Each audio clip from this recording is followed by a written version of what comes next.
Welcome to our admissions podcast, A Pathway to Princethorpe, a podcast series designed to assist parents just like you in the exciting journey of applying to Princethorpe College. Throughout this series, we'll delve into the admissions process, explore everything from understanding our school's ethos to practical tips for preparing your child for our entrance exams and beyond. Before we dive into the nitty-gritty of admissions, let us take a step back and introduce you to Princethorpe College. Founded on a rich history and a commitment to academic excellence, Princethorpe is more than just a school. It's a community dedicated to nurturing the potential of every student who walks through its doors. Throughout this series, we will be your guides, providing insight, answering your questions, and shedding light on what sets Princethorpe apart.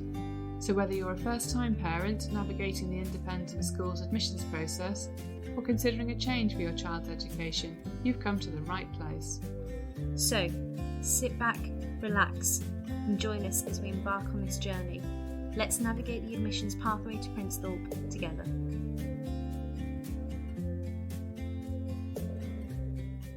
Hello and welcome back to Pathway to Princethorpe, the podcast for prospective parents and pupils looking for entrance to Princethorpe College. You're here with Catherine Rogers, that's me, I'm the registrar here, and Georgia Newborough, who's the assistant registrar. This episode we're going to be talking about entry for older pupils into years 8, 9 and 10.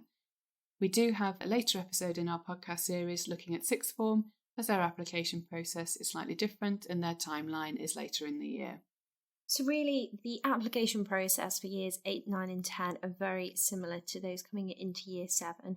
So the timeline is the same. For example, if you are looking for a September 2025 place, you would still sit the entrance exams in November 2024.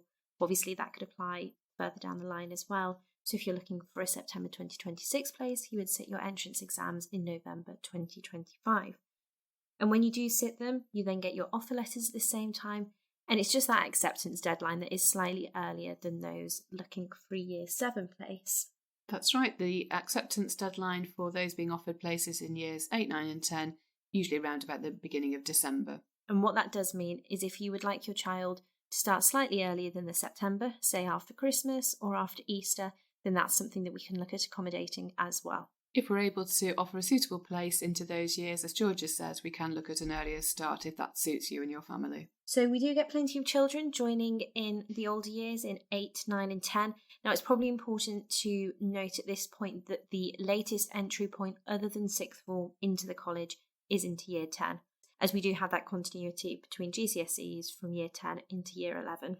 But like I just mentioned, we have plenty of them joining the college, some that come with siblings that are perhaps starting in year 7. And also we know that lots of schools in the area are prep schools, which means they go up to year 8, up to age 13. And then there's that natural break. So as they start to get into the older years, perhaps looking at GCSEs and qualifications beyond that. And there's that natural break. So we get plenty of applicants into year 9 as well. That's right. And it means that those joining the school in years other than in year 7 are very often not the only new joiner in that year group. So they come in with new faces to make friends with and go through the same experience together. I would say the busiest intake other than year 7 would be year 9. We do usually get quite a large cohort joining in that. With the old years, we obviously have to have that caveat of where we have suitable spaces. We're always looking to make sure we can sort of fit the right place to the right child. We don't have a waiting list or anything like that. We're looking at the sort of ability range, the ability level, and do we have a place that would suit that child? So, for example, if your child was really good at maths and we only had a space available in a lower ability maths set, that wouldn't be a suitable space, or indeed the other way around. So we want to make sure that the right child is going to join the school where we have the suitable ability sets to put them into. Exactly, and it's always different. When you're building a year 7 year, you're building them from scratch, whereas with the older years, naturally we already have a year group in place. So like Catherine said, it's just about finding that right fit. And I guess the other difference that we can talk about is part of the entrance exams. So Catherine, do you want to just talk to us about what their entrance exam day looks like and also the interview that they have? That's right. So in episode 4 of our podcast, we did cover this briefly, but just in case you haven't listened to that one yet, our entrance exams for years 7 and 8, they sit the same exams. That would be an English paper, a maths paper, an online verbal and non-verbal reasoning assessment, and a free writing paper, where we give a variety of topics and they just write as much as they can in the time allowed. For Year 9s and 10s, they do the same in terms of English and maths. For Year 9s, they will sit the online verbal reasoning assessment. For Year 10s, their verbal reasoning test is actually a paper-based exam. And for Year 9 and 10s, instead of the free writing, they will sit a modern languages paper, either French or Spanish, and you can indicate on the registration form which is their preferred subject. If your child is not taking either French or Spanish at this current school, perhaps if you live abroad at the moment or their school doesn't offer French or Spanish, then please do talk to us. It's not a massive problem. We can look to offering them an alternative exam to language if they're not taking French or Spanish currently. And I think that's a theme that I've just picked up on in all the episodes, that if there's something that you're worried about, that there's an element of the admissions process where you think, I'm not really sure how that's going to work for my child, perhaps like Catherine said, you're coming from abroad, or perhaps your school works slightly differently, it's always worth a conversation with us. That's right. So another difference for older children starting with us is that we will invite them as part of the admissions process to attend a taster day with us. That gives them the opportunity to try what a real immersive experience of being a pupil at Prince might be like for them. We will look at numbers of applicants to work out how best to make this happen. In some years, it might be that we offer a sort of a buddy day where they are buddied with a current Prince pupil of the same age group, and we try to match sort of interests and things like that, so that they go round with them, follow their timetable, go to their tutor group, go to lunch and break with them, so they get a full experience of a day. If we get a really high number of applicants for a particular year group outside of Year 7, then we may look to put on a specific taster day for that year group if they the numbers indicate that they make up a sort of class size on their own. But obviously we'd advise any interested parents of that a little bit nearer the time. But whatever happens, whichever format we offer it to your child, they will get the experience of coming to spend a day at Princethorpe and meet our current pupils and teachers. But the day will also include an informal interview with Mrs. Harris, who is an art teacher, but she's also the teacher that's involved with transition and induction. Again, if we have very high numbers and Mrs. Harris doesn't have the capacity to see everybody, then we would draft in our heads of houses and other senior staff to interview those candidates if necessary. But really what that interview is about is getting to know your child a little bit more. Obviously, with Year 7s, that would be very, very difficult to interview every child, so we don't do that. But with older pupils, because we are looking for that right fit rather than building a whole year group, it's important that we know a little bit more about them. So maybe what their hobbies are like, what they do, even what they don't like at school, what subjects are their favourite, what career aspirations they might have if they're a little bit older. And that's really just to give us a feel and them a feel of what our school would be like. Very much so. It's nothing to be worried about. It's a very informal chat, as Georgia said, just so that our senior teaching staff can get to know the individual child a little bit better, but also give them the individual one-to-one opportunity to ask any questions about the college that they might have. For those going into Year 9 and 10, if we're able to offer a place, we will need to pin down some option subjects for them. For those going into Year 9, they will need to choose which language they want to study for Year 9. So that would be French or Spanish. And for those in Year 10, we would need to understand what their GCSE options were. And so that's probably another important point to note. The sooner that you apply, even if you're not entirely sure whether you are definitely wanting to move your child's schools, but the sooner you apply, the easier it is for us to get you the correct option choices.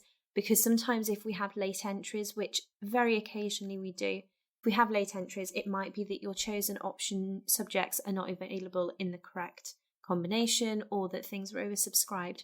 So if you are considering it, the earlier that you apply or the earlier that you inquire with us, the better it is for you and your child. That's right. It's probably worth just having a little chat about some of the reasons why people might decide to move their child in an older year. And it's very individual for different families. Probably the most common reason is that they are moving to the area or moving from abroad and they're looking for school places for children because they've moved location. But we also get inquiries from families where a child perhaps has not settled at the school that they have been to for previous years, or it might be that the family has inquired for a Year 7 place for a younger sibling and have made the decision to move another child at the same time, or indeed an older child is applying for our sixth form and they decide to move their younger child to Princethorpe. Families are often looking for things like smaller class sizes, more extracurricular opportunities, more sports facilities. Maybe even a wider range of GCSE or A-level subjects. Yes, absolutely. That's often a very common reason. And it's very much about, as we've said so many times, is finding the right fit for your child. What suits one child at one school won't necessarily suit another child somewhere else. So please come and talk to us. Please come and visit us. As we said in previous episodes, we have an open afternoon in September. Please just look on our website for that if you'd like to come and visit the school. You get full opportunity to see all the different departments, chat to some current pupils, speak to some of the teachers and the admissions staff, and explore our beautiful rural campus at your leisure on a nice September afternoon. And finally, just on the scholarships and bursaries, now we do have an episode about this, episode 3, for you to go and have a listen to. But just so that you know, they are also awarded at the point of entry. So nothing's ever a given with a scholarship or a bursary, but as with every application, we'll look at the circumstances, and it is possible to be awarded one later on. Scholarships and bursaries are definitely not just for Year 7 entry, but they are for older pupils as well. So you can always query that with us too. As Georgia said, scholarships are awarded at the point of entry into the college, but if unfortunately we're not able to make a scholarship award at this time, scholarships reopen during Year 11 for sixth form entry, so there's always another chance to have a go further at the school. As with all of our other podcast episodes, if you've got any questions about anything you've heard in this episode, please do email us. It's admissions@princethorpe.co.uk. And if you've got any other subject that you would like us to discuss in these podcasts, we'd be absolutely delighted to hear from you. Thank you for listening. We'll see you next time. Thanks so much. We hope you found it useful. Bye.